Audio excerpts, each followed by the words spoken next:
እንኳን ለትንሳኤ በዓል በሰላም አደረሳችሁ። ያለነው ሲኤምሲ ነው። ሲኤምሲ በኮሪደር ልማት ካሸበረቁ የመጀመሪያዎቹ ሰፈሮች ውስጥ አንዱ ነው። ሌላኛው የዚህ ሰፈር ውበትና ድምቀት ደግሞ ይህ ነው። ሲኤምሲ ደብረ ጽባህ ቅዱስ ሚካኤል ቤተክርስቲያን።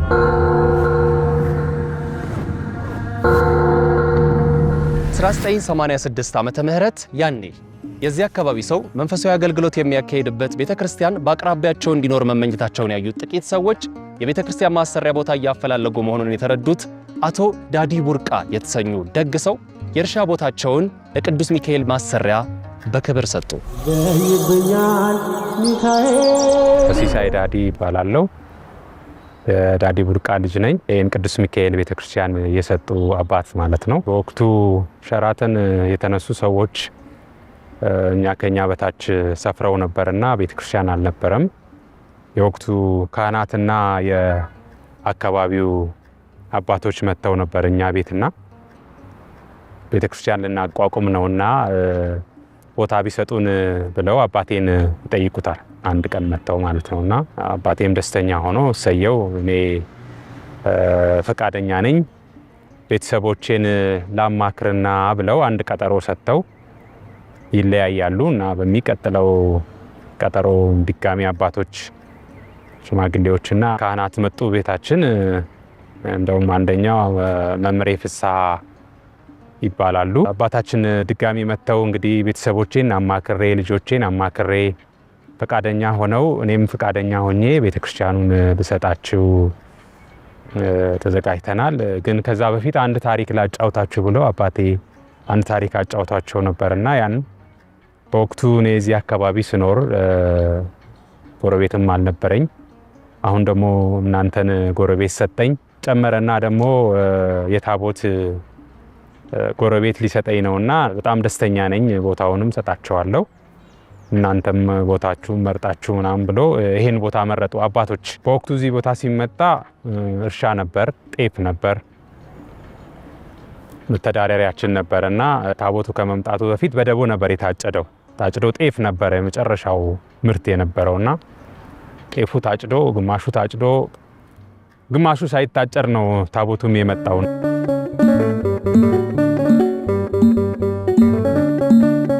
ጥር 10 1986 ዓመተ ምህረት በመንበረ መንግስት ቅዱስ ገብርኤል የነበረው ታቦተ ቅዱስ ሚካኤል እዚህ ቦታ ላይ በሳጠራ በተሰራው መቃኞ ቤት ውስጥ ተሰርቶ ገባ። በወቅቱም የሳጠራው ቅዱስ ሚካኤል ይባል ነበር። ቤተክርስቲያኑ የተተከለው እንግዲህ የሸራተን ሆቴል የሚባል በመንበረ መንግስት ቤተክርስቲያን ስር የሚገኝ ቦታ ላይ የሚኖር ህዝብ ነበር። ይሄ ያልታድ የተባለው ህዝብ ያ ቦታ ለልማት ተፈልጎ ወዲህ መጥተን እንድንሰፍር ተደረገ። እዚያ ውስጥ ተሰፋሪዎቹ አንዱ መምህር ፍስሐ ገብረሕይወት ናቸው። እኔም አለሁኝ አብሬ። በዚህ መሰረት እዚህ መጥተን ሰፈርነ። በኋላ ቤተክርስቲያን በአካባቢው ባለመኖሩ የአካባቢው ህዝብ ተቸገረ እና ሰዎች ጠየቁን። እንዴት ነው ምን ሆነው? ቤተክርስቲያን የለም፣ ቅርብ ቦታ አይደለም፣ እንዴት ነው ብለው ሲጠይቁ በዚያ መሰረት ጉዳዮችን ብዙ በላይ ተነጋገርን። በኋላ ያው የቤተክርስቲያኑ እንዲሰራ ተስማማን። መጀመሪያ መሬቱ ያቶ ዳዲ ነው፣ ተካዮች እኛ ነን። ቤተክርስቲያኑ ያው ተተከለ። ሲተከል ራሳችን ኪሳችን አዋጥተን በቆርቆሮ ሲሰራ ቆርቆሮ አለቀብን። ሲያልቅ ሳጠራ እንደገና ተገዝቶ መጣና ባልሞላው ቦታ ላይ በሳጠራ ስለተጋረደ ሳጠራው ሚካኤል የተባለው በዚያ። የትላንቱ የሳጠራው ቅዱስ ሚካኤል ከ13 ዓመታት ግንባታ በኋላ እንዲህ አምሮ ለአዲስ አበባ አዲስ ድምቀትና ሞገስ ሆኖ አደረሱት። ዶክተር እንኳን አብሮ አደረሰን። እንኳን ደህና መጣ ዮሴፍ። ደህና ነህ? ሰላም ነህ? እንደምን አለ? እንዴት ነው? እንኳን አደረሰ። እንኳን አብሮ አደረሰ። በዓል እንዴት ነው? በዓል እጅግ ሸጋ ነው። በጣም ጥሩ ነው። እግዚአብሔር የተመሰገነ ይሁን። ለዚህ ሰዓት ደርሰናል። በጣም ነው የሚያምረው የሲኤምሲ ቅዱስ ሚካኤል ቤተክርስቲያን። የውጪ ሞገስ ነው ለአዲስ አበባ ለሰፈሩ ብቻ ሳይሆን እንዳጠቃላይ ለአዲስ አበባ ሞገስ የሰጠ ቤተክርስቲያን ሆኗልና እስቲ እኛ ደግሞ ገባ ብለን ከርሶ ጋር ሙሉ ያለውን ነገር ለቤተሰቦቻችን እናሳይ ብለን የመጣን። እሺ እንኳን በሰላም በጤና መጣችሁ። እንኳን ለዚህ በዓል አደረሳችሁ በሰላም። ስሜ እንግዲህ ዶክተር ኢንጂነር ጌታቸው ፈለቀ እባላለሁ። በዚህ ላይ ደግሞ ቀሲስ ነኝ። ስለዚህ እንግዲህ የቤተክርስቲያኑንም የዘመኑንም የዋጀ ስርዓት ነገሮች አሉኝ ማለት ነው። ዓለማዊም መንፈሳዊም ነው። እንግዲህ ህንጻ ቤተክርስቲያኑ ስላለፈው በፊት ስለነበረው አሮጌ ወይንም ስለሱ ምናልባት ይህን የሚመለከታቸው የሚያውቁ ሰዎች ይናገራሉ። እኔ አጠር ያለ ስለዚህኛው ብቻ ብናገር ደስ ይለኛል። እሱ ይፈቀደልኝና እንደምታዩት እንግዲህ ህንጻ ቤተክርስቲያን በ2004 በብፁዕ ቅዱስ አቡነ ጳውሎስ ፓትርያርክ ርዕሰ ሊቃነ ጳጳሳት ዘኢትዮጵያ ሊቀ ጳጳስ ዘአክሱም ወእጨጌ ዘመንበረ ተክለ ሃይማኖት በረከታቸው ይደረብንና እሳቸው ነበሩ የመሰረት ድንጋይ ያኖሩት። ለአንድ ዓመት ያህል እንግዲህ ዲዛይኑ በአዲስ መልክ ዘመኑን የዋጀ እንዲሆን የኢትዮጵያ ኦርቶዶክስ ተዋሕዶ ቤተክርስቲያንን ትውፊቷን የመጽሐፍ ቅዱስ ትረካውን ይዞ እንዲሰራ ለማድረግ ዲዛይኑ ወደ አንድ ዓመት ያህል ፈይቷል። ከዛ እንግዲህ በ2005 መጋቢት ላይ የቁፋሮ ስራ ተጀመረ ማለት ነው። እንግዲህ ከዛ ጀምሮ ያው በ2018 ዓመተ ምህረት ጥር 16 እና 17 ዓለም በሙሉ እያደነቀ እያየው ለምርቃት በቅቷል። በድምቀት በጣም በሆታ በእልልታ በደስታ በጣም ተመርቋል ማለት ይቻላል። አንዳንድ ቴክኒካል የሆኑ ነገሮችን እንድናገር ከተፈቀደልኝ ህንጻ ቤተክርስቲያኑ ያረፈበት ቦታ 3534 ካሬ ሜትር ነው። ይሄ አካላዊ ቁመናው ነው ማለት ነው።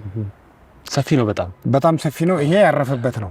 እንደገና ከመሬቱ ተዳፋትነት የተነሳ ሌሎች 2 ክፍሎች አሉት የተለዩ እና ተጨማሪ ሲሆን በኋላ እነግርሃለሁ። እንደሚታወቀው በኢትዮጵያ ኦርቶዶክስ ተዋሕዶ ቤተክርስቲያን የቤተክርስቲያን አሰራር 3 የቤተክርስቲያን ቅርጾች አሉ። የመጀመሪያው ክርስትና ሲመጣ እንደመሰለኝ ስላልተዘጋጁበትም አይነት ይመስላል ዋሻ አብያተ ክርስቲያናት አሉ። በሰሜኑ የኢትዮጵያ ክፍሎች ዋሻዎች በብዛት ይታያሉ፣ አሁንም አሉ። ከዛ ደግሞ ይሄ ዋሻው እዚህ እንዳለ ማለት ነው፣ እሱን እናየዋለን። ቀጥሎ ደግሞ ቤትም የኢትዮጵያ ቤተክርስቲያን ዙሪያ ዞረን ብናይ ክብ ቤተክርስቲያን ደግሞ አለ እና ይሄም ክብ እዚህ ውስጥ አለ። በብዛት የተለመደው ነው፣ እሱ አለ። ሌላው ዋነኛው በ5ኛው መቶ ክፍለ ዘመን በኢትዮጵያ ውስጥ ለመጀመሪያ ጊዜ የተሰራው አንዱ ደግሞ ሰቀላ ወይንም ደግሞ ካቴድራል አይነት ቤተክርስቲያን አለ። ይሄ የኛ ህንጻ እነዚህን 3ቱንም በአንድ ላይ አካቶ ነው ያዘው።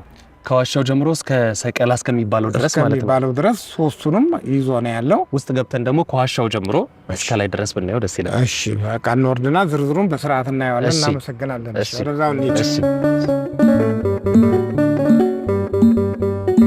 ሌላው ህንጻው 2 ነው ብያለሁ። እንደምታየው እዚህ ጋር ኤክስፓንሽን ጆይንት እንለዋለን። ከዚህ ወደ ታች በኩል ያለው ዋሻ ቤተክርስቲያን ነው። ከዚህኛው ደግሞ እንደ ቦታው ተዳፋትነት ነው። ከዚህ አንድ ህንጻ ነው፣ ከዚህ ሌላ ህንጻ ነው፣ ግን አይታወቅም። ሙሉ ውጭው ራሱ 2 ህንጻ ነው። ወደ አንድ የመጣው ወደ አንድ ነው። ደርበን አንድ ላይ አገጣጠም ነው እንጂ 2 ህንጻ ነው። ተገጣጥሞ ግን አንድ ይመስላል። ከዚህ ወደዚህ አንድ፣ ወደዚህ ደግሞ ሌላ ማለት ነው። ግን ምንድነው የመሬት ንቅናቄ ስላለ እንዳይሰነጠቅ፣ እንዳይሰበር፣ እንዳይፈርስ የመሬት ንቅናቄ ይዞ የተሰራ ነው። 2 የሆነበት ምክንያት እንዳይሰበር እንዳይፈርስ ነው። የመሬት ንቅናቄ መሬት ውደት ትዞራለች፣ ጋለልም ትላለች። ስለዚህ ንቅናቄ ባለፈው ጊዜ እንደውም ከአፋር አካባቢ የተነሳው ንቅናቄ ንዝረቱ እዚህ ድረስ ደርሶ ነበር። ምንም የሆነው ነገር የለም። ምክንያቱም ሰፊ ነው፣ እንደምታዩት ትልቅ ነው። 74.6 ሜትር ነው። ወደዛ በጣም ሰፊ ነው፣ በጣም ትልቅ ነው እና ይሄ ንቅናቄው ሌላ ነገር እንዳያመጣ በመሃሉ ክፍተት አለና መሬቱ አብሮ ከህንጻው ጋራ ወይንም ህንጻው ከመሬቱ ጋራ ይሄዳል ማለት ነው። 2 መሆኑ ይረዳዋል። አሁን እንግዲህ ዋሻው መግቢያ በስተ ምስራቅ ስለሆነ መሬት ላይ ወርደናል። ወደዛ አቅጣጫ እየሄድን ነው ማለት ነው። በስተ ምስራቅ የሆነበት ምክንያት ይኖረው ይሆን? በስተ ምስራቅ ያው ክርስቶስ ራሱ የሚመጣው ከምስራቅ ነው። ድህነት ከምስራቅ ነው የሚመጣው። ቤተልሔማችንም ለኢየሩሳሌም በስተ ምስራቅ ስለሆነ ከዛ አቅጣጫ ነው የምንመጣው ማለት ነው። አሁን እንግዲህ በውስጥ እንዳልነው 2 መቅደሶች አሉት። አሁን ወደ ውስጥ ስንገባ መጀመሪያ የምናገኘው ያዌ ገብረ መንፈስ ቅዱስን ታቦት ያለበትን መቅደስ ነው። እዚህ ውስጥ ብዙ ስራዎች አሉ። እዚህ መሬት ውስጥ ማለት ነው የገብረ መንፈስ ቅዱስ ታቦት መቅደስ አለ። የእሳታት መቆሚያ ሰፊ አዳራሽ አለው። በወዲያ በኩል የክርስትና ቤት አለው። የሙዚየም ቤት አለው። እንደገና ደግሞ የእቃ ቤት አለው። እንደገና እዚህ ውስጥ ገብተን ደግሞ የአስከሬን ማቆያ ቦታ አለው። ይሄ ሁሉ እዚህ ግራውንድ ውስጥ ነው ያለው። እዚህ አንደርግራውንድ ውስጥ ነው ያለው። ይሄ እንደምታዩት እዚህ ጋር አንድ ክፍል አለ። እና ይሄ ክፍል ምንድነው ምዕመናን ቤተክርስቲያን ሲያገለግሉ የቆዩ ሰዎች ከዚህ ዓለም ቢያልፉ አስከሬኖቻቸው ለሁለት ለሶስት ቀናት ያህል ምናልባት ልጆቻቸው ከውጭ ሀገር እስኪመጡ ድረስ እዚህ ውስጥ ባለ ማቀዝቀዣ ያለው ማቀዝቀዣ ውስጥ አስከሬናቸው ይቆያል። ጸሎተ ፍታት ይደረጋል። ከዚህ በኋላ ወደ መጨረሻ ማረፊያቸው የሚሄዱበት ነው። ስዕሉንም እንደምታዩት ክርስቶስ ሲገነዝ የሚያሳይ ስለሆነ ያን መውሰድ ይቻላል። በዛ በኩል ደግሞ የአቡነ ገብረ መንፈስ ቅዱስ ታቦት ያለበት ነው። ሰፊ ነው። ምናልባት ቁመቱ ዋሻ ከመምሰሉ በስተቀር ላይ ያለው ቅዱስ ሚካኤል ካለበት መቅደስ ያነሰ አይደለም በስፋቱ፣ በቁመቱ ግን ያንሳል ዋሻ ስለሆነ ማለት ነው። ስለዚህ አሁን ይህንን ካየን ዘንድ እስከ ጣሪያው ድረስ እንሄዳለን። እዚህ ጋር እንደምታዩት የሊፍት አለ። ዘመኑን ከዋጀው ጋራ ሊፍቱ ገና አልገባም፣ ግን ሻፍቱ አለ። ገንዘብ በሚገኝበት ጊዜ ሊፍቱ ይኖሩና አቅመ ደካሞች እስከ ጣሪያው ድረስ በሊፍቱ መውጣት ይችላሉ። አሁን እዚህ ጋር ወደ ላይ ማስወጣት ይችላል ማለት ነው። ጥያቄ የፈጠረብኝ ዶክተር፣ አሁን ይሄ የቤተክርስቲያኑ አንድ አካል ነው አይደለ? ወደ ውስጥ አልገባንም ማለት ነው። ጫማ ሳንወልቅ መግባት የምንችልበት? አዎ፣ ይህንን እንደ ውጭ መቁጠር ይቻላል። ምንድነው እንግዲህ ይህን ህንፃ ቤተክርስቲያን ሲሰራ ለብዙ መልኩ ነው። አንደኛ ትውፊቷን፣ ታሪኳን፣ የቤተክርስቲያኗን ማወቅ እንዲቻል ከውጭ ሀገር የሚመጡ ቱሪስቶች በደንብ ገብተው እንዲያዩት እንፈልጋለን። እነዚህን ቱሪስቶች ደግሞ ጫማ አውልቁ አታውልቁ ብሎ መከራከር አስፈላጊ ስላልሆነ ጫማ የማያስወልቅበት ክፍል እንዲኖር፣ ጉብኝቱም እንዲኖር ለማድረግ ሁለት ስለት ያለው ሰይፍ እንደማለት ነው። ስለዚህ አንድ ቱሪስት ሲመጣ አገልግሎቱ ሳይረበሽ ሳይነካ ጎብኝቶ መውረድ ይችላል ማለት ነው። ትክክል ነው። ይሄኛው አሁን ካቴድራሉ የሚጀምርበት ነው። ቅድም ዋሻ ነበር፣ ካቴድራሉ የሚጀምርበት ነው። በስተግራ በኩል መቅደሱ አለ።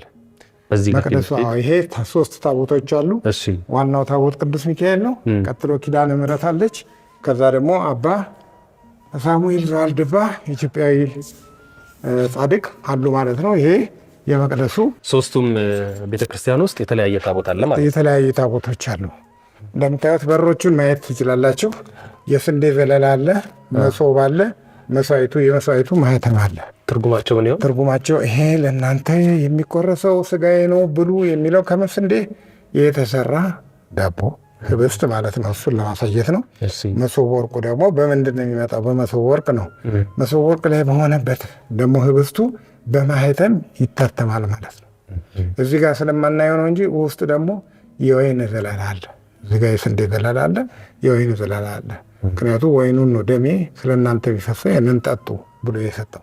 ያንን ለመያዝ በዚህ መልኩ ወደ መቅደስ ሲገባ የሚፈተትበት ስጋው ደግሞ የሚሰጥበት ስለሆነ የእሱን ምሳሌ ተከትሎ የተሰራ። አሁን ወደ ላይ እንወጣለን።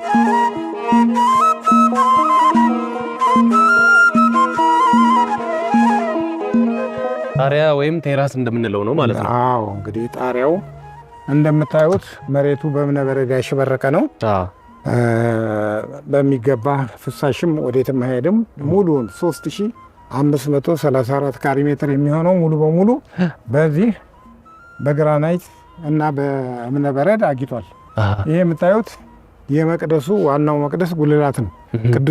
ቅዱስ ሚካኤል ቤተክርስቲያን ታቦት አለበት ያልነው ከውስጥ የእሱ ጽላመ ታቦት ያለበት ነው። ከላይ ጉልላቱ ነው። ይሄ መቅደሱ። ቀጥሎ ደግሞ ይሄ የምታዩት ረጅሙ 64 ሜትር ነው ያልነው። ይሄ ቅድስት የሚባለው ጉልላት ነው። የትኛው ነው 64 ሜትር የተባለው? ይሄው ቁመቱ እስከ ላይ ድረስ እንደምታዩት ላይ ድረስ መውጣት ይችላል። 3 ደርብ አለው። አብ ወልድ መንፈስ ቅዱስ ከላይም ከታች ነው እና ላይ ድረስ መሄጃ ደግሞ ራሱን የቻለ ደረጃ አለው። በዚህ ደረጃ ወጥቶ ዙሪያውን 360 ዲግሪ በሶስቱም ቦታ መዞር ይቻላል። የመስቀሉ ርዝመት ምን ያህል ይሆናል? ያ መስቀል 7 ሜትር ነው። ይሄኛው መስቀል 5 ሜትር ነው። ከዛ ደግሞ እዚህ ጋር ስንመጣ ይሄ መስቀል ደግሞ 3 ሜትር ነው። እንደምታዩት አምዶች አሉ፣ መስኮቶች አሉ። እዚህ ቅዱስ ላይ 24 አምዶች አሉ፣ 24 መስኮቶች አሉ። እነዚህ ፊት ለፊት የሚታዩ የእግዚአብሔርንም ዙፋን የሚያጥኑ 24ቱን ካህናተ ሰማይ የሚወክሉ ናቸው። ላይ ስንወጣ ደግሞ የማይታዩ 24 አሉ። እንግዲህ ቤተክርስቲያናችን ደብሮች አሏት፣ የሚታዩ የሚጎበኙ። ገዳሞች ደግሞ አሉ፣ በድብቅ ደግሞ ያሉ። የላኛዎቹ ገዳሞችን ይወክላሉ፣ ታችኛዎቹ ደግሞ ደብሮችን ይወክላሉ ማለት ነው። በዚህ አይነት መልክ ላይ ድረስ ወጥቶ አንድ ቱሪስት ዙሪያውን አይቶ አዲስ አበባንም ዙሪያውን አይቶ መሄድ የሚያስችል እድል አለው ማለት ነው። ፊት ለፊት የሚታየኝ ምንድን ነው? ከስር ያየነው ቤተልሔም ነው። ባለ አንድ ፎቅ ነው። እሱም እንደምታዩት አቀማመጡ መስቀል ነው። ይሄም መስቀል ነው፣ ይሄም መስቀል ነው። ይሄ አሁን እኛ ላው ላይ ስላለን መስቀሉ አይታየንም። እዛ ላይ መነጽሮች እናስገባለን። 4 መነጽሮች ከሩቅ የሚያሳዩ ይገባሉ። ከዛ በኋላ ዙሪያ ገቡን ማየት በሚያስችል ደረጃ በዛ በኩል እስከ ዝቋላ በዚህም በኩል ነረርን ማየት ይቻላል። ምን ችግር አለ? ዙሪያውን በተራራ የተከበበ እና አሁን ወደዛ ብንሄድ የመበለጠ እናየዋለን። ይሄ አንዱ ደወል ነው። ቁመታቸው ለእያንዳንዳቸው 33 ሜትር ከ30 ሴንቲሜትር ነው። ያው ቅድም እንዳልነው 33 ዓመታት ከ3 ወር በእንትን ላይ ቆይቷል ክርስቶስ። ያንን ለማሳየት ነው። አምዶቹ ደግሞ በዙሪያው ላይ ያሉት 12 ናቸው። 12ቱን ሐዋርያት ይወክላሉ። እያንዳንዱ ሰንበር 12 ነው እና እነዚህም ሐዋርያትን የሚወክሉ ናቸው። እስከ መስቀሉ ድረስ ነው። ቅድም እንዳልነው መስቀሉ ቁመቱ 5 ሜትር ነው። 5ቱ አዕማደ ምስጢርን የሚወክል ይሆናል ማለት ነው። አሁን ወደ ጣሪያው ስንወጣ ጫማ አድርገን ነው ለሁሉም ለቱሪስቶችም ለምኖችም እንዲያመች ነበር። አሁን ግን ወደ ዋናው ቤተክርስቲያን አገልግሎት ወደሚሰጥበት ቅዱስ ያሬዳዊ መዝሙር ወደሚዘመርበት ስለምንገባ በዚህ ጫማችን አውልቀን እዚህ ያለንበት ቦታ የቅኔ ማህሌት ነው። ይሄ ቦታ በስተ ምስራቅ በኩል ነው ያለው። አገልግሎቱ በስተ ምዕራብ ነው ያለው። ሊቃውንቱ በስተ ምዕራብ በኩል ነው ያሉት። ይሄኛው ቦታ የተሰራ ለምንድን ነው? የራሳቸውን ጸሎት ግላዊ ጸሎታቸውን ማድረግ ለሚፈልጉ ምዕመናን የተተወ ቦታ ነው። እዚህ አካባቢ በቃ ንጹህ ነው። ማንም ሰው አያስቸግራቸውም። ከአምላካቸው ጋር ብቻ መነጋገር እንዲያስችላቸው ተብሎ የተሰራ ነው። አሁን ወደዚህ በምንሄድበት ወይም በዛኛው ወደዛ በኩል በምንሄድበት ጊዜ ወደ አገልግሎቱ ያሬዳዊ መዝሙር በከበሮ በዚህ በሽብሸባ ወደሚያገለግልበት አቅጣጫ እንሄዳለን ማለት ነው። ይሄ የቅኔ ማህሌቱ አቅጣጫ ነው። ስለዚህ ይሄ ሙሉ ቅኔ ማህሌት ነው እስከዛ ድረስ። ይሄ ቅኔ ማህሌቱ ካህናቱ ሊቃውንቱ እዛ ነው ያሉት። ይሄ የምእመናን መቆሚያ ነው። የወንዶች የሴቶች? ይሄ የወንዶች ነው። ሁልጊዜ ከምዕራብ ወደ ምስራቅ ፊታችንን ስናዞር በስተቀኝ በኩል ሴቶች፣ በስተግራ በኩል ወንዶች ናቸው ያሉትና እንደምታዩት የስዕልን ቦታ ገና ብዙ አለው። ላይሆን ነው እንጂ ያለቀው ስፖት ላይቶች ያሉት ወደ 3800 ቁጥር በላይ እነዚህ ሄሮድስ ያስፈጃቸውን ህፃናት 3800 መብራቶች ያሉት ትንንሽ መብራቶች እነዚህ ሄሮድስ ያስፈጃቸውን የህፃናት ምልክት እነሱ ከመጽሐፍ ቅዱስ የወጣ ነው እና ያንን እንዲህ ተደርጎ ነው። ተለጣፊ መብራቶች አሉ፣ ተንጠልጣይ መብራቶች አሉ። ስዕሎቹ በሙሉ የምታያቸው እነዚህ ስዕሎች በሙሉ የእጅ ስዕል ናቸው። ኦሪጂናል እዚሁ የተሰሩ ናቸው።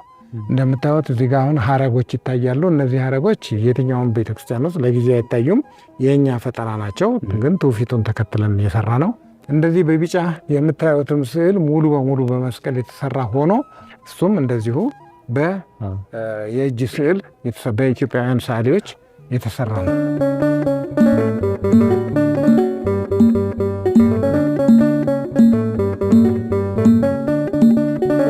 እንግዲህ አሁን ይህ የምናየው ቅድም በአራቱ አምዶች ላይ ነው። ቅድም ያየነው ረጅሙ ጉልላት የተቀመጠው እነዚህ አራቱ ደግሞ አራቱ ወንጌላውያን ናቸው። ማቴዎስ፣ ማርቆስ፣ ሉቃስ፣ ዮሐንስ ወንጌልን የጻፉ ሐዋርያት ወይንም ወንጌላውያን ናቸው። የእነሱን ነው የሚከተለው። እታይ ስንወርድ እነዚህ እዚህ ውስጥ ያሉትን ስዕሎች ሙሉ በሙሉ እንገልጻለን። ቅድም ከውጭ ሆነን የተመለከትነው ማለት ነው። ትክክል ነው። ወደ ላይ እያሳየናል ያለው ትክክል ነው። አሁን ውስጥ ስንገባ ስዕሎቹን በሚገባ ምን ስዕል ተስለዋል የሚለው እናያለን። አሁን ከሚዛኔው መውረድ አለብን ማለት ነው እሱን ለማየት። ይሄኛው አሁን አንደኛ ልንለው እንችላለን። አንደኛ ፎቅ እንደ ማለት ይቻላል። እንግዲህ ዋሻው አለ፣ ግራውንዱ አለ፣ ከዛ ደግሞ አንደኛ ፎቅ አለ። ጣሪያው ላይ ነው ያለ ነው ወጣ ነው። ቅድም ወጣን ወደ ታች ወረድን እንዲመቸን አድርገን የሰራን ነገር ነው ማለት ነው። ከቱሪስት መስህብ አንጻር ቅድም እያሉኝ ነበረ አባ በጣም ብዙ ቱሪስቶች መጥተው ሊጎበኙት የሚገባ ስፍራ እንደሆነ እየነገሩ ነበር። ከመንፈሳዊም እንደገና ደግሞ እንዳጠቃላይ ኪነ ህንጻውም የሚጎበኝ ስለሆነ ማለት ነውና ከዛ አንጻር ምን እየተሰራ ነው በእናንተ በኩል? ለጊዜው ገና ነን። ገና ህንፃው ተመረቀ። ገና ብዙ የሚቀሩ ስራዎች አሉ። ከዛ የአስተዳደሩ ጉዳይ እንዴት ይሆናል፣ ማስተዋወቁ ጉዳይ፣ ብሮሹሮች፣ ፍላየሮች፣ እነዚህ ነገሮች ቀደም እንዳልነው ደግሞ ከአስጎብኚ ድርጅቶች ጋር እንዴት ነው መገናኘት የሚቻለው? ከዛ ደግሞ ለቱሪስት ተብሎ ለምሳሌ አሁን ያለንበት ጫማ ማውለቅ አለ፣ በእምነት ውስጥ መገኘት አለ። እነዚህን ነገሮች ከቱሪስት ጋር ስናያይዘው እንዴት ነው መፍትሄ ልንሰጠው የምንችለው የሚለው ገና በስራ ላይ ያለ በሂደት ላይ ያለ ነው። አሁን ፎቶግራፊ እየተነሱ ያሉት የኛው የራሳችን የሆኑ ወጣቶች ልጆች ሲጋቡ በተክሊል ያገባሉ፣ በቁርባን ያገባሉ። እዚህ ፎቶግራፊ እየተነሱ ይገለገላሉ። እዚህ ውስጥ መነሳት ይችላሉ ማለት ነው? ይችላሉ። አሁን ሚያዝያ መቼም የሰርግ ወቅት ነው የሚሆነው ከጾም ፍቺ በኋላ። እውነት ነው። ስለዚህ መነሳት የሚፈልጉ ሰዎችስ ምንድን ነው ማድረግ ያለባቸው? ምንም እዚህ አስተዳደሩ ይመጣሉ። ትንሽ አገልግሎት ክፍያ አለች፣ ያችን ይከፍሉና በደንብ ስርዓቱን የሚያስጎበኛቸው ሳለ እነሱ ራሳቸው ይሄንን ማንሳት ይችላሉ የሚፈልጉትን ያህል። አሁን እንጂ ያለነው በሙሉ ሊቃውንቱ የሚቆሙበት የቅኔ ማህሌት የሚባለው ነው። የቅኔ ማህሌት ሰዎች የሚገቡት በዚህ በኩል ነው። በዛ በኩል ያው የቅኔ ማህሌት ይሆናል። በዚህ በኩል ደግሞ ወንዶች ተገልጋዮች ይወዳሉ፣ በዛኛው በኩል ደግሞ ሴቶች። ስለዚህ ሊቃውንቱና ምእመናኑ ሲወጡ ሲገቡ አይገፋፉም። ሁሉም የየራሱ መግቢያና መውጫ አለው። እንደገና እዚህ ሌሊቱን ከምሽቱ 2 ሰዓት እስከ ጠዋቱ 3 ሰዓት 4 ሰዓት ስለሚቆሙ ማረፊያ ቦታም አላቸው። በስተቀኝ በስተግራም ማጥጫም ቦታ አላቸው። ቤተክርስቲያን በቅኔ ያሸበረቀች ስለሆነ ቅኔ ማሰለሰያ ቦታ አላቸው። የነሱ መግቢያ ሊቃውንቱ በደወል ቤቶቹ በኩል ይሆናል ማለት ነው። እዚህ ቦታ የሚቆሙት ምእመናን ደግሞ ሁሉም የማይቆርቡ ለቁርባን ምናልባት ብቁ ያልሆኑ እዚህ ይቆማሉ። እታች ደግሞ የሚቆርቡ ህፃናት፣ ሽማግሌዎች፣ ወጣቶች፣ ሴቶች ሁሉ ታች ይቆማሉ ለቁርባኑ እንዲመች ማለት ነው። ስለዚህ ይሄኛው ቅኔ ማህሌት ነው። ይሄ ቅኔ ማህሌት ነው። እንደምታውቁት በኢትዮጵያ ኦርቶዶክስ ተዋሕዶ ቤተክርስቲያን 2 የዜማ አባቶች አሉን። አንዱ ቅዱስ ያሬድ ነው እና የቅዱስ ያሬድ ከበሮ አለ፣ ጸናጽሎ አለ፣ መቋሚያዎች አሉ። እዚህ ግን እንደምታዩት ስዕሎቹ ሁሉ አሉ። የዚህ ቅዱስ ያሬድ የመጀመሪያውን ዜማ ሲደርስ በወቅቱ የነበረው ንጉሥ ገብረ መስቀል ነበር፣ አፄ ገብረ መስቀል እና በጣም ተመስጦ በያዘው ጦር እግሩን ወቅቶታል። ይሄም አልተሰማው፣ ይሄም መውጋቱን አላወቀውም፣ ይሄኛውም አልተሰማውም። ስለዚህ ይሄንን እንደ አንድ ታምራዊ እይታ እዚህ እያሳየን ነው እሱ ዜማውን ከሱ ጋር የተያያዘ ነው። አገልግሎቱም እሱን በተመለከተ ስለሆነ ከሱ ጋር የሚሄድ ሆኖ ስለተገኘ ነው። እዚህ ከኪነ ህንጻው የተረዳሁት ነገር በወንዶቹ መግቢያ ከወንዶቹ ጋር የተያያዘ የመጽሐፍ ቅዱስ ታሪክ፣ በሴቶቹ መግቢያ ከሴቶቹ ጋር የተያያዘ እያንዳንዱ ቦታ የራሱ የሆነ ምሳሌና ትርጉም አለው። እውነት ነው። እንደዛ ነው። ሁልጊዜ መቼም የምትናገረው የምታየውን ነገር ማየት አለብህ። የምትሰራውን ነገር ደግሞ ማንበብ አለብህ። የምታነበውን ነገር መረዳት አለብህ። ስለዚህ ምሳሌያዊ ነገሮቹ ከሱ ጋር እንዲያያዙ ተደርገው ነው የተሰሩት። ሌላው ቀርቶ ከፍታዎቹም ለምሳሌ ይሄ ከፍታው እዛ ድረስ 12 ሜትር ነው። 12 ነው ሐዋርያት፣ እዚህ ጋር 16 ነው ኪዳነ ምህረት እያልን ነው። ምሰሶቹ በቁጥር ሁሉም አላቸው ከመጽሐፍ ቅዱስ ጋር የተያያዙ ናቸው እያንዳንዱ። ስለዚህ አሁን ወደ ታች እንወርዳለን። ይሄ ቅድም እንዳልነው አሁን እንግዲህ ወደ ዋናው ይሄ የክቡ ቤተክርስቲያን ነው። መቅደሱን መሀል ላይ አድርገን ዙሪያውን ክብ የምናደርግበት ነው። ቅድም ዋሻ አይተናል። አሁን ደግሞ ክቡን አይተናል። አሁን ታች ስንወርድ ደግሞ ማንን እናያለን? ቀሪውን ወይ ካቴድራል የሚባለውን አለበዛ ሰቀላ፣ በእኛ አባባል ሰቀላ ቤተክርስቲያንን እናያለን ነው። መሬቱ እንደምታዩት በግራናይት ነው የተለበጠው። እነዚህ በሙሉ የኢትዮጵያ ናቸው፣ ከሀረር የመጡ ድንጋዮች ናቸው። ወጥ ናቸው። በነገራችን ላይ ቅጥልጥል የሚባል ነገር የለም። ሙሉ ወጥ ነው። ሙሉን ኢትዮጵያ ካሉ የተለያዩ አካባቢዎች ነው የመጣው። ከተለያዩ ቦታ ነው። ከትግራይ የመጣ አለ። ይሄ ከሀረር የመጣ ነው። ውጭ ከደብረ ሊባኖስ የመጣ አለ እና ከአዲስ አበባ ዙሪያ ደግሞ ከዚሁ ደግሞ ተፈልጦ የወጣ የድንጋይ አይነት አለ። ስለዚህ ሁሉም ኢትዮጵያ ውስጥ ነው ያሉት። ስለዚህ እያንዳንዷ ነገር የተሰራችው በኢትዮጵያውያን እጅ ነው። እቃዎቹም ደግሞ አብዛኞቹ የኢትዮጵያ ናቸው ማለት ናቸው። አሁን እዚህ ጋር ስታዩት ይሄ የሀረር ግራናይት ነው። እነዚህ እብነበረዶች ናቸው። ይሄም ደግሞ የምታየው ከደብረ ሊባኖስ የመጣ ባሪያ ድንጋይ የምንለው ወይንም ባዛልት የሚባለው ድንጋይ ነው። ጥቁር ድንጋይ ያው በማሽን ሲፈለጥ እና እንትን ሲል ነው እንዲያማረው። ይሄኛውስ? ይሄኛው እነዚህ የክቡን ነው እንግዲህ ከዋክብት አሉ። ኮከቦችን ለማሳየት ነው። እዚህ ላይ ምንጣፍ የለም። በእግር የወጣ ሰው እንደዚህ እያየ እያደነቀ አብሮ ይሄዳል። መቼም ኪነ ጥበቡ ኪነ ህንጻው ውበትም አለው፣ አገልግሎትም አለ፣ ታሪክም አለው። እነዚህን አብሮ እንዲይዝ ነው ተደርጎ የተሰራው ማለት ነው።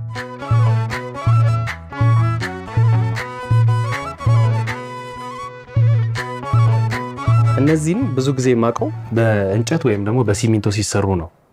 በእብነበረድ ሲሰራ ለመጀመሪያ ጊዜ ነው ሳይ። የኢትዮጵያ መንግስት ማዕድናትን ኢትዮጵያ ውስጥ ያሉትን ማዕድናት ለሀገር እድገት እያወጣ እያሰበበት የጥሩ ውጤት እያስገኘ። ትክክል። ይሄ ቤተክርስቲያናችን ደግሞ እንዴት አድርጎ የኢትዮጵያ ማህፀን የያዘውን የማዕድን አይነት ሀብቶቿን እንዲህ አድርጎ ማሳመር እንደሚቻል ማሳያ ናት ማለት ነው። እኛ እንደውም የበለጠ እየተጠቀምንበት ነው። ስለዚህ ሀብቷ እየወጣ ለልጆቿ በሚያምር መልኩ መዳረስና መሰራት አለበት። እና ያንን ለማድረግ ምቹ ጊዜ የተፈጠረ ይመስለኛል። በአሁኑ በጣም ምቹ ጊዜ ነው የተፈጠረው። ዞር ብለን ካየን ደግሞ ሀብታችን ተነክቶ አላለቀም። ገና በጣም ብዙ አለ በተለያዩ ሀገራት።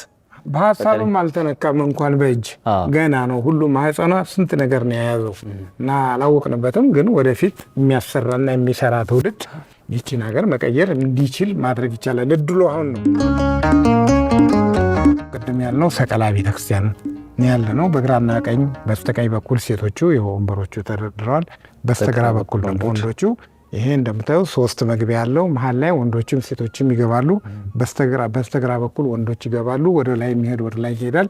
በስተቀኝ በኩል ደግሞ ሴቶች ይገባሉ፣ ወደ ላይ የሚሄዱት ወደ ላይ ይሄዳሉ። ለሴቶቹም ለወንዶችም ከላይም ከታችም አለ ማለት ነው። እኩል ተሰርቷል። እኩል ነው። ዓለም ለሁለቱም የተሰራች ስለሆነ በእኩልነት ነው የተሰራው። አሁን እንግዲህ መብራቶቹ እንደምታዩቸው ናቸው። በጣም በመብራት ያሸበረቀ ነው። እዚህ 4 የስዕል አይነቶች በዚህ ቤተክርስቲያን ውስጥ አሉ። የመጀመሪያው በብዛት የምናየው የሸራ ላይ ስዕል ነው። የሸራ ላይ ስዕል የተሳለው ታሪኩ ሙሉ በሙሉ ከመጽሐፍ ቅዱስ የወጣና የኢትዮጵያ ኦርቶዶክስ ተዋሕዶ ቤተክርስቲያንን ትውፊት የያዘ ነው። ትረካውን የያዘ ነው። ሁለተኛው ነገር ደግሞ ምንድነው? የመስታወት ላይ ስዕሎች አሉን። እንደምታያቸው መስታወቱም ላይ የተሳሉት እንደዚሁ ከመጽሐፍ ቅዱስ የወጡ ሆነው ነገር ግን ምንድነው መስታወቶቹ ትንፋሽ በሚኖርበት ጊዜ እንዳይታጠቡ ስዕሎቹ ያሉት በሁለት መስታወቶች መካከል ተጨምቀው መካከል ነው ያሉት። ስለዚህ በወዲያም በኩል ውሃ ቢነካቸውም ባይነካቸውም ፀሐይም ቢነካቸው ባይነካቸው ሁልጊዜም አይደበዙም፣ ቋሚ ናቸው። ሶስተኛው አይነት ደግሞ ውጭ የምናየው የሞዛይክ ስዕሎች አሉ።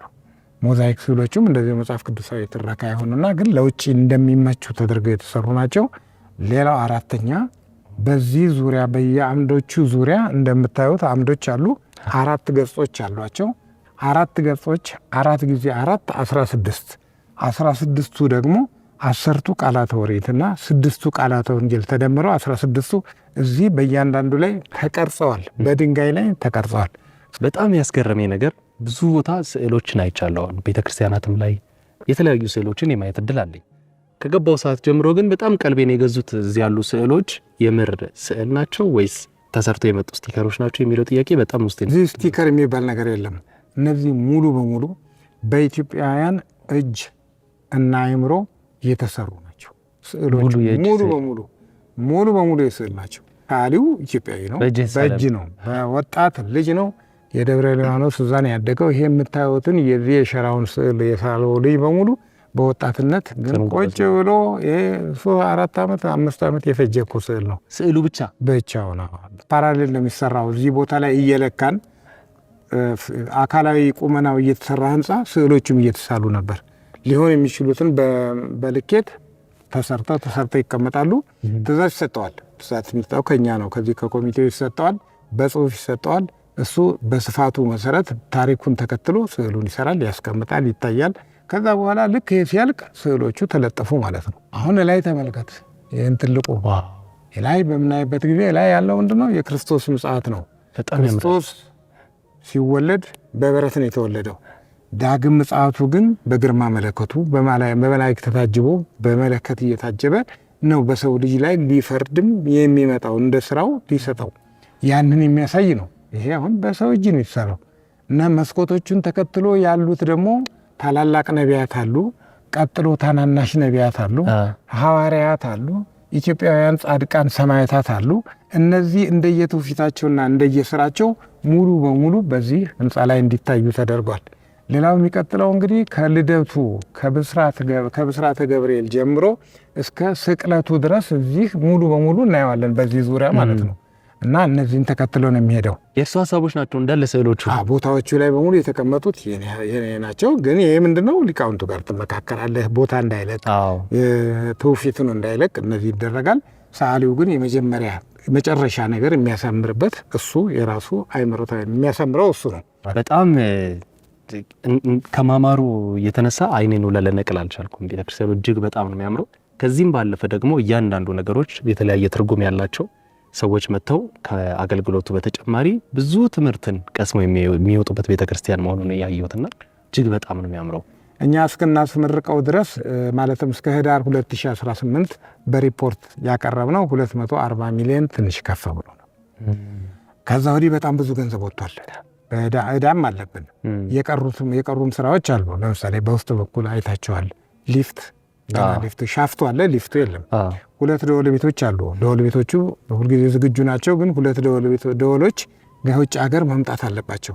ከውጭ የምናመጣው 2 ደወሎች ብቻ ነው። እዚህ ለመስራት ሞክረን ነበር፣ አልቻልነውም። ምክንያቱም ሙያተኞቹ ልምዱ ስለሌላቸው ፈሩ። እንትኑን ያ የምንፈልገው ድምፅ አይመጣም ይሆናል ልምድ ስለሌለን በሚል ተውት። ካለውም ደግሞ ከቤተክርስቲያኑ ዲዛይንም አንጻር ከፍ አድርገውም ነው የሚያስቡት። እንደዛ ነው። የፍርሃትም ጉዳይ አለ። ግን እንዳያስፈሩ አንድ ነገር ሰርተናል። እዚህ ቀለህ ሰብስበን የጥይት ቀለሆች ተሰብስቦ እንደምታዩት ያ ትልቅ ግዙፍ የሆነው በሩ እዚህ ነው የተሰራው። ስለዚህ መስራት ይችሉ ነበር። ድፍረት ነው የጠፋው። እኛም አልችልም ካለ ባለሙያ ማስገደድ ስለማይቻል ምናልባት ቀስ በቀስ ከትንሽ ጀምረው ወደፊት ትልልቁን ይሰራሉ። እኛ እንግዲህ 430 ኪሎ ግራም እና 400 ኪሎ ግራም 2 ደወል ቤቶች እንፈልጋለን። እነዚህን 2 ደወሎች እንግዲህ ከውጭ ነው የምናመጣው። እስካሁን ከሩሲያ ጋር ነው የምንነጋገረው። ብዙ አይደለም፣ እስከ 10 ሚሊዮን አካባቢ በአሁኑ ርካሽ የሆነ የብር መጠን እስከ 10 ሚሊዮን ቢደርስ ነው ደወሎቹ። ስለዚህ መስራት ይቻላል ማለት ነው። ስለዚህ ገና ሌላ ስራም ስለሚቀር ምዕመኑ ያለቀ እንዳይመስለው ለሌሎች ስራዎችም ለሌሎች ለበረከት ስራዎችም መዘጋጀት አለበት።